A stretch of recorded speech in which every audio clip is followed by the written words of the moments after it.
Chicago is a bustling city with so much things to see and do. Here are some of my highlights from the state in the Midwest. First stop, Millennium Park. It's such a beautiful park right smack dab in the middle of the city. I had to take a photo with the famous bean sculpture. Known to reflect the city skyline, what amazed me is that it's made out of 168 stainless steel plates and it's welded together, but the amazing thing is it has no visible seams.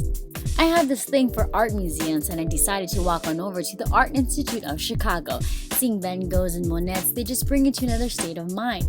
But what ironically was my favorite exhibit was the throne miniature rooms. What amazed me were the intricate details, from the curtains to the furniture. They were just done all so well. A must-do activity in Chicago is the famous skydeck at the Willis Towers. I'm scared out of my mind when it comes to heights, but how crazy is that? 4 ledges made out of glass, allowing you to hang over 1,300 feet up in the air while giving you a beautiful view of Chicago's concrete jungle. Many in Chicago rely on public transportation, so I gave it a try and rode the subway from the suburbs to the city. To feed my hunger after the long ride, I was able to taste some Latin fare at most cantinas on River North. The chicken sopas weren't as soft as I hoped it would be, but the paella was a great mixture of seafood, sausage, and chicken. They were all cooked in a saffron broth. The white peach margarita, though, you just have to try. For only $10, you basically get 3 margaritas in one. For my sweet tooth, I stumbled upon Molly's Cupcakes. They won an episode on the show Cupcake Wars, and their cupcakes were totally winners. The densities of the cupcakes reminded me of muffins, and I tasted the blueberry and strawberry, but what's cool about this place is that you can make your own cupcake. Choose your size, what kind of cake you want, what kind of frosting and toppings you'd like, and boom, you have your own custom-made dessert. The Windy City skyline is made out of fascinating architecture, and what better way to learn and see the buildings than to go on an architecture river cruise, where you get to learn about the innovators that helped build the city from the ground up. For all you thrifters, an interesting find in Chicago's North Halsted is called Brown Elephant.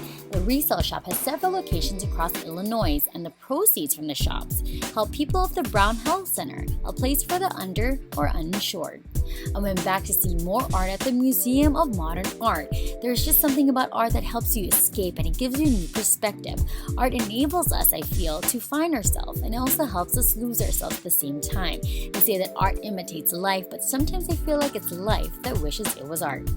I'll always be a Chicago Bulls faithful, and although I was bummed I wasn't able to see a playoff game this year, I still had to stop by the United Center to say hi to basketball's greatest of all time, Michael Jordan.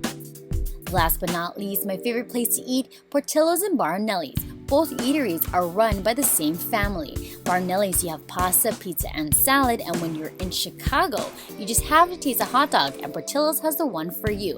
You also have to top it off with their famous chocolate cake. Chicago did a great job on making a great first impression. I'm hoping to return one day, and this city is just full of opportunities, food, and adventure.